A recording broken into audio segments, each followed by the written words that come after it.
Question number 6वां। पृथ्वी से चंद्रमा की दूरी लगभग 3,84,000 किलोमीटर है। यदि पृथ्वी के चारों ओर इसका पथ वृत्ताकार हो तो चंद्रमा के पथ की परिधि ज्ञात कीजिए। अब ये यहां से पृथ्वी से चंद्रमा की दूरी यानी पृथ्वी के केंद्र से ये चंद्रमा की दूरी हम केंद्र तक दूरी दी गई है 3,84,000। ये वृत्ताकार पथ की त्रिज्या हो जाएगी हमारी, क्योंकि यह इस चक्कर पूरा करेगा। तो कितनी परिधि की लंबाई होगी? तो ये आर का मान हमको कितना हो जाएगा? 3,84,000 किलोमीटर आर का मान है और वृत्त की परिधि ज्ञात करना है। तो परिधि बराबर होता है 2 पाई आर। 2 पाई का मान रख देंगे 22/7। आर का मान हो जाएगा 3,84,000 किलोमीटर। हल कर देंगे तो हमारा आंसर निकल आएगा।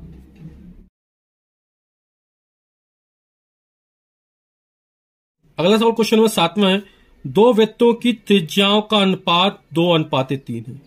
यानी मान लो पहले वृत्त की त्रिज्या कितनी R1 है, दूसरे वृत्त की त्रिज्या R2 है, तो R1:R2 बराबर 2:3 दिया है। इसको क्या लिख सकते हैं हम? R1/R2 लिख सकते हैं। यानी R1/R2 बराबर हो जाएगा 2/3।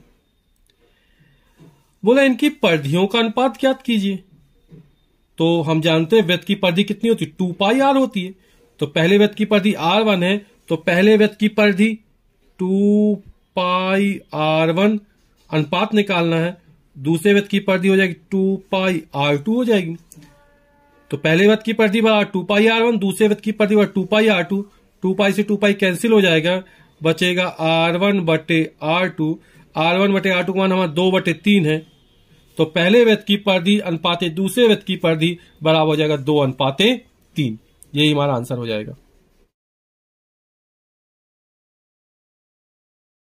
क्वेश्चन नंबर 8वां कह रहा है एक वृत्ताकार घास के मैदान के आर पार जाने के दो रास्ते हैं, एक व्यास से होकर और दूसरा परिधि से होकर। इन दोनों रास्तों में 16.4 मीटर का अंतर हो तो घास के मैदान का व्यास और परिधि ज्ञात कीजिए। तो वृत्ताकार मान लो ये घास का मैदान है ना, और बोल रहा है कि घास के मैदान के आर पार जाने के दो रास्ते हैं, एक व्यास से होकर दूसरा परिधि से होकर। आर पार जाना है, मान लो वो व्यक्ति यहां पर खड़ा हुआ है और कहां पर जाना? ये आर पार जाना व्यास से होकर। एक रास्ता हमारा ये हो गया, यानी ये चली गई दूरी वो क्या होगी? व्यास के बराबर होगी। और दूसरा क्या? परिधि से होकर। तो जब वो यहां से जाएगा तो यहां से इस तरह पहुंचेगा, यहां पर आ जाएगा। यानी ये पूरी वृत्ताकार परिधि तो कितनी आधी चलनी तय करनी पड़ेगी। एक रास्ता ये है सामने पहुंचने का, यहां से चले बिंदु ए से बिंदु बी पर पहुंच गए, आर पार वाला रास्ता हो गया। दूसरा परिधि से हो गया, तो वृत्त की कितनी परिधि चले? आधी परिधि चलेंगे। तो बोल रहा है कि एक व्यास से होकर जाता है, दूसरा परिधि से होकर जाता है। इन दोनों रास्तों में 16.4 मीटर का अंतर है। ये जो अंतर दिया गया है वो हमें 16.4 मीटर दिया गया है। तो अर्धवृत्त की परिधि यानी कितनी होगी हमारी? पाई इंटू डी में 2 का भाग कर देंगे तो हमारा परिधि का आधा निकल आएगा, और माइनस व्यास डी हो जाएगा, बराबर हो जाएगा हमारा 16.4। हमने क्या किया? पाई डी वृत्त की परिधि होती है तो अर्धवृत्त की परिधि में चलेगा, तो 2 का भाग कर दिया, माइनस डी कर दिया, बराबर 16.4। हमें क्या करना है? डी का मान ज्ञात करना है। तो डी हमने कॉमन निकाल लिया, यहां से बचेगा पाई/2 माइनस का 1 बराबर 16.4।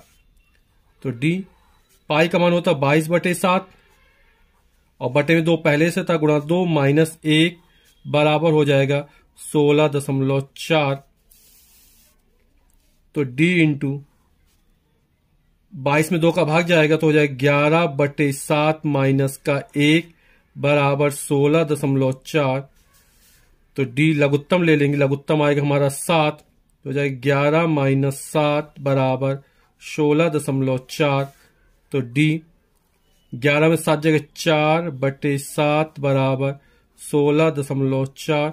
और जब डी का मान निकालेंगे हम तो 7 ऊपर जाएगा, 4 नीचे आएगा, तो 16.4 गुणे 7 बटे 4 हो जाएगा।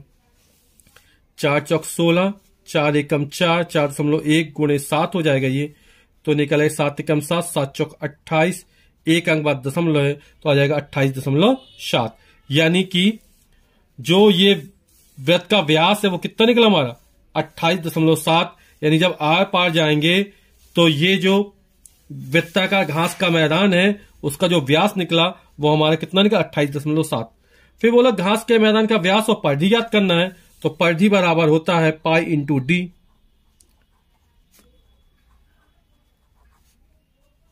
पाई का मान है 22/7, डी का मान हमारा 28.7 है, तो हो जाएगा 22 गुणे 28.7 का 7 का भाग गए, 7 चौक 28, 7 एकम 7, 4.1 आ गया, 22 एकम 22 की 2, हाथ से लगी 2, 22 चौक 88, 89 90, एक अंक बाद दशमलव लगा देंगे तो ये हमारा निकल आएगा 90.2 मीटर।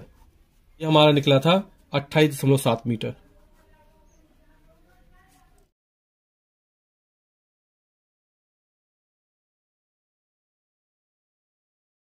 अगला सवाल क्वेश्चन 9 है, पृथ्वी के भूमध्य रेखा की लंबाई यानी परिधि 40,040 किलोमीटर है।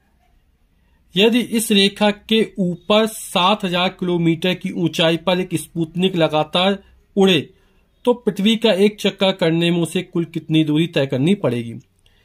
ये मान लो पृथ्वी है, तो इसकी जो परिधि दी गई है वो हमको कितनी दी गई है 40,040 दी गई है, तो हम ये त्रिज्या निकाल लेंगे कितनी निकलेगी। यहां पे परिधि बार 2 पाई r1 रखेंगे तो हमारी पृथ्वी की त्रिज्या निकल आएगी। अब पृथ्वी जब त्रिज्या निकल आएगी, अब ये केंद्र से यहां पर स्पुतनिक चक्कर लगा रहे इस तरह, तो यहां से यहां तक की दूरी, तो पृथ्वी की त्रिज्या में ये 7,000 किलोमीटर जोड़ देंगे। ये ऊंचाई कितनी दी है 7,000, तो ये r2 का मान निकल आएगा हमारा कि पृथ्वी के केंद्र से स्पुतनिक के केंद्र की दूरी कितनी है।